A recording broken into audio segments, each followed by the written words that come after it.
Assalamualaikum warahmatullahi wabarakatuh.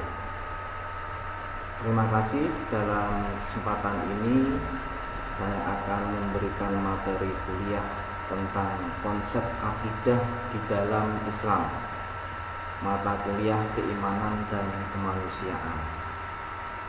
Oke, jadi untuk akidah dalam Islam ini saya tidak akan secara detail, tapi secara global, seperti apa sih konsep akidah di dalam Islam itu, sehingga kajian ini tidak secara mendalam, tapi paling tidak kita akan mengetahui lah sedikit tentang apa itu akidah. Jadi yang pertama adalah pengertian akidah.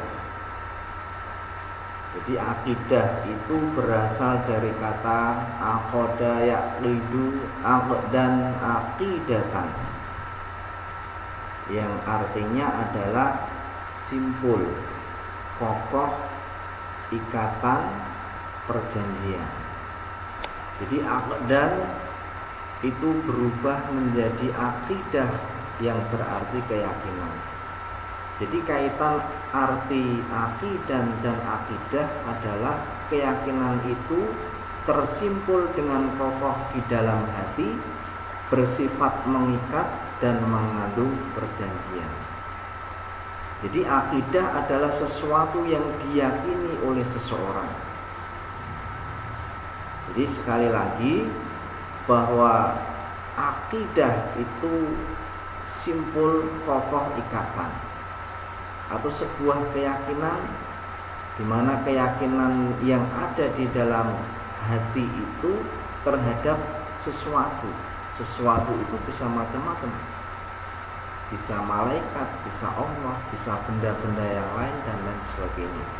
Itulah yang disebut akidah.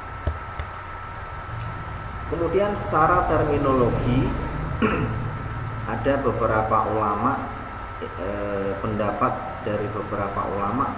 Salah satunya adalah yang pertama Hasan al-Banna. Jadi Hasan al-Banna ini mengatakan bahwa akidah adalah beberapa perkara yang wajib diyakini kebenarannya oleh hati, mendatangkan ketenangan jiwa, menjadi keyakinan yang tidak bercampur sedikit pun dengan keraguan-raguan. Jadi ini menurut Hasan al-Banna. Jadi sebuah keyakinan yang ada di dalam hati, mendatangkan ketenangan jiwa, kemudian tidak ada keraguan sedikit pun di dalam. Itu menurut Hasan al-Banna. Yang kedua adalah menurut Abu Bakar Jabir al-Jazairi. Akidah adalah sejumlah kebenaran yang dapat diterima secara umum oleh manusia berdasarkan akal, wahyu, dan fitrah. Jadi kebenaran itu dipatrikan oleh manusia di dalam hati, serta diyakini kesahihannya dan keberadaannya secara pasti, dan tidak ditolak segala sesuatu yang bertentangan dengan kebenaran itu. Jadi intinya adalah bahwa akidah menurut Abu Bakar Jabir al-Jazairi ini adalah sebuah kebenaran yang diterima secara umum, yang berdasarkan akal, wahyu, dan fitrah. Jadi hampir sama dengan apa yang dikemukakan oleh Hasan al-Banna. Nanti kita simpulkan dari kedua definisi tersebut. Yang pertama adalah sejumlah kebenaran yang dapat diterima secara umum oleh manusia. Ini menurut yang tadi definisinya Al-Jabir. Kemudian setiap manusia memiliki fitrah untuk mengakui kebenaran. Ini juga Kemudian yang ketiga, keyakinan tidak boleh bercampur sedikit pun dengan keraguan. Ini menurut Hasan al-Banna tadi seperti itu. Kemudian akidah harus mendatangkan ketenangan jiwa. Ini Hasan al-Banna. Menolak segala sesuatu yang bertentangan dengan kebenaran. Kemudian yang terakhir adalah tingkat keyakinan seseorang tergantung kepada tingkat pemahaman terhadap dalil. Jadi inti dari kedua definisi tersebut ada 6. Kita lanjut. Kemudian istilah lain tentang akidah. Jadi akidah ini mempunyai padanan, sinonim. Jadi tergantung definisinya. Ada yang mengatakan bahwa iman ada sama dengan iman, ada akidah itu sama dengan tauhid dan lain sebagainya. Menurut Imam Ahmad, Maliki dan Syafi'i, para imam salaf mengatakan iman adalah sesuatu yang diyakini di dalam hati, diucapkan dengan lisan dan diamalkan dengan perbuatan. Jadi iman adalah sesuatu yang diyakini di dalam hati, diucapkan dengan lisan dan diamalkan dengan perbuatan.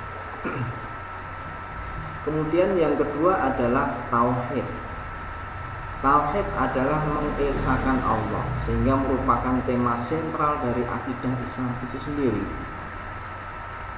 Jadi kalau istilah dari akidah ini diartikan hanya sebagai sebuah keyakinan, keyakinan yang mengikat di dalam diri seseorang, maka bisa juga akidah itu juga berarti iman. Misalnya yang dikemukakan oleh ulama Asy'ariyah. Jadi cukup dengan at-tasdiqu, dengan membenarkan sebuah kebenaran di dalam hatinya. Itulah yang disebut iman menurut misalnya Asy'ariyah. Sehingga akidah itu kalau menurut mereka, kalau definisinya seperti itu ya sama dengan iman. Tetapi kalau iman menurut Ahmad, Malik, Syafi'i dan lain sebagainya, yang menyatakan bahwa sesuatu yang diyakini di dalam hati, diucapkan dengan lisan dan diamalkan dengan perbuatan, maka iman dan akidah berbeda. Jadi iman lebih luas lagi. Kalau akidah cukup di dalam hati saja, sedangkan iman menyangkut lisan dan menyangkut amal perbuatan. Kemudian tauhid. Tauhid adalah mengesahkan Allah, sehingga merupakan tema sentral dari akidah Islam itu sendiri. Jadi tauhid itu adalah bagian daripada akidah itu sendiri, karena tauhid itu adalah mengesahkan Allah. Kemudian ruang lingkup akidah. Jadi di dalam akidah itu ada ruang lingkupnya. Yang pertama adalah yang disebut ilahiyah. Jadi segala sesuatu yang berhubungan dengan Tuhan, misalnya wujud Tuhan, Asmaul Husna dan lain sebagainya, itu adalah yang berhubungan dengan ilahiyah. Kalau di dalam agama Islam itu ada ilmu kalam yang nanti juga dibicarakan, juga termasuk tentang ketuhanan itu. Nah, di dalam ilmu filsafat itu ada yang namanya filsafat ketuhanan, yaitu bicara tentang Tuhan, wujud Tuhan, dari mana Tuhan dan lain sebagainya. Yang kedua adalah nubuat. Nubuat itu adalah pembahasan yang berhubungan dengan nabi-nabi,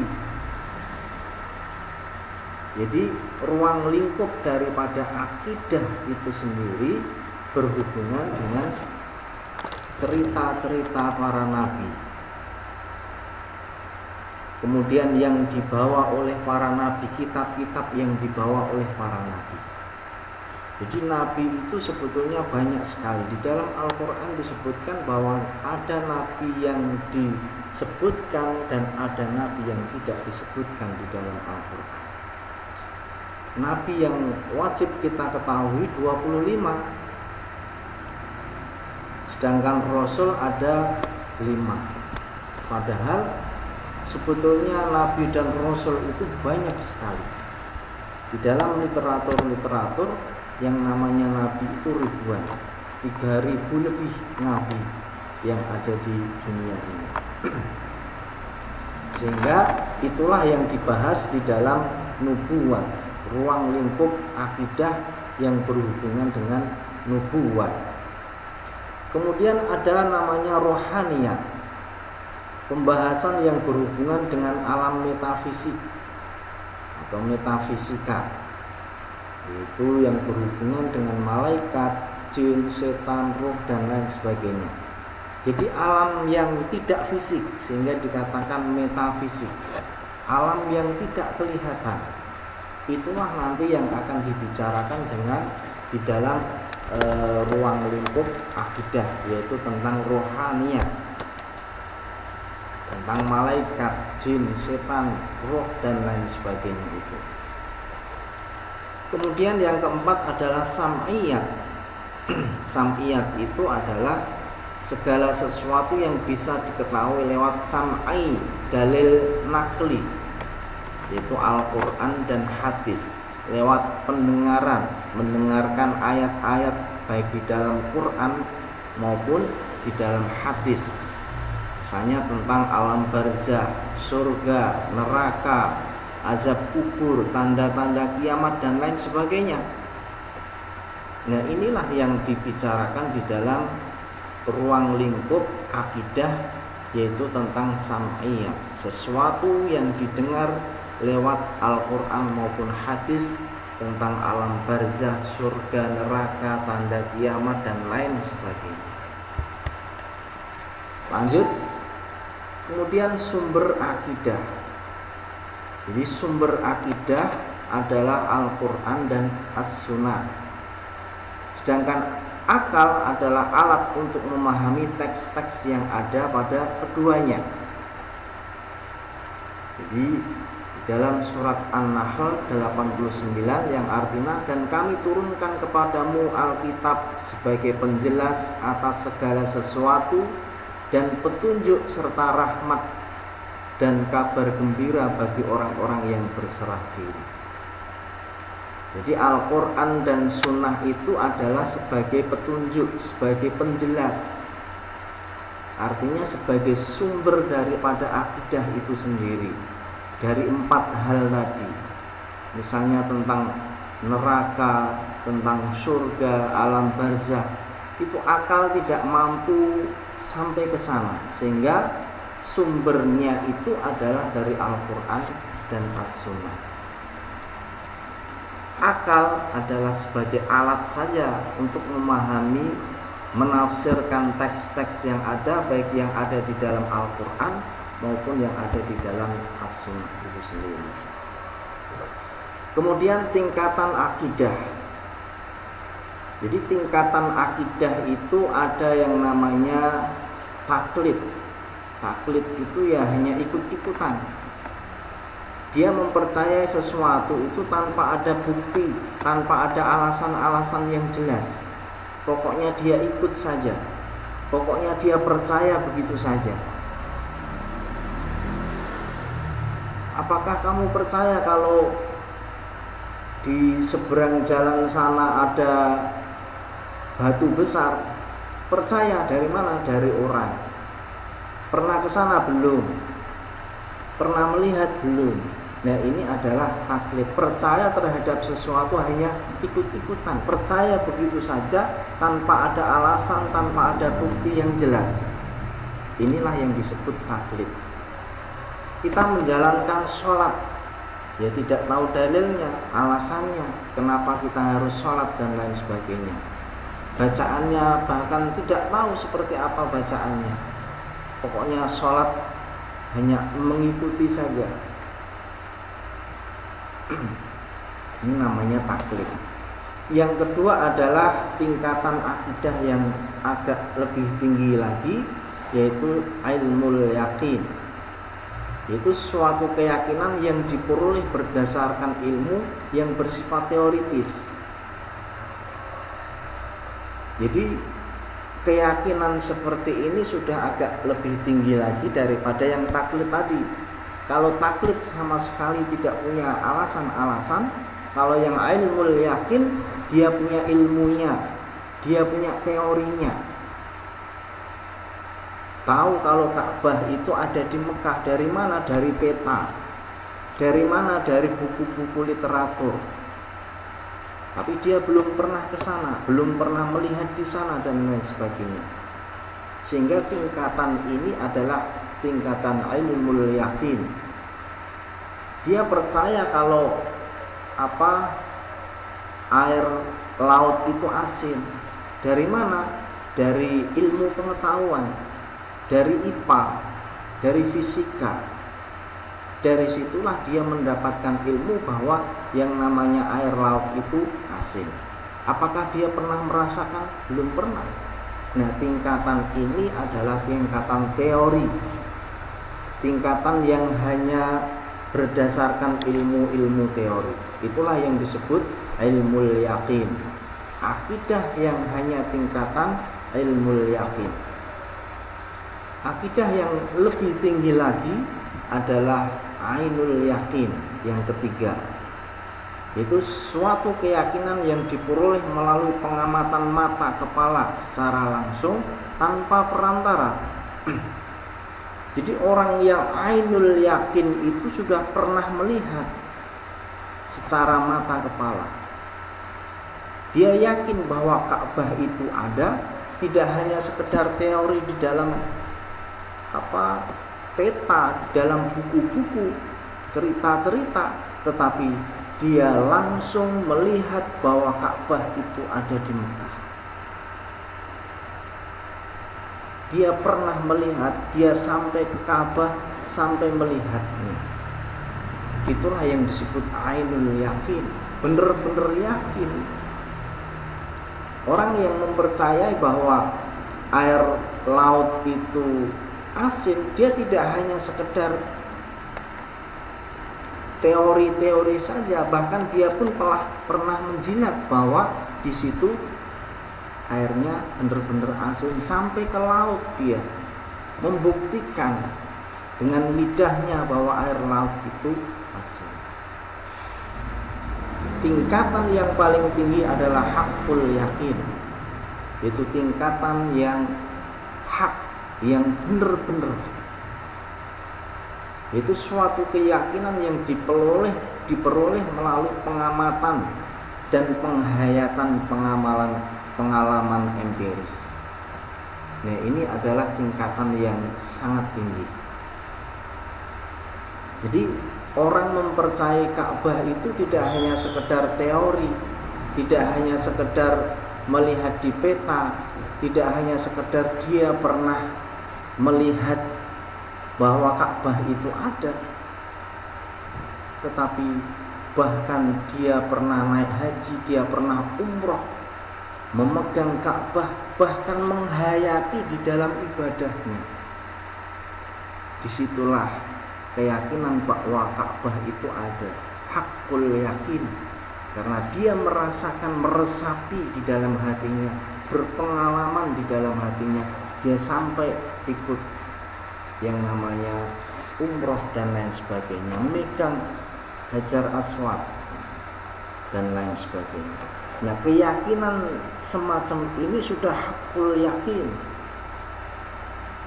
Orang yang mempercayai bahwa di dalam air laut itu adalah asin, dia tidak hanya sekedar menjilat, dia menceburkan diri ke laut, bahkan dia pernah tenggelam sampai minum bergelas-gelas, berember bahkan.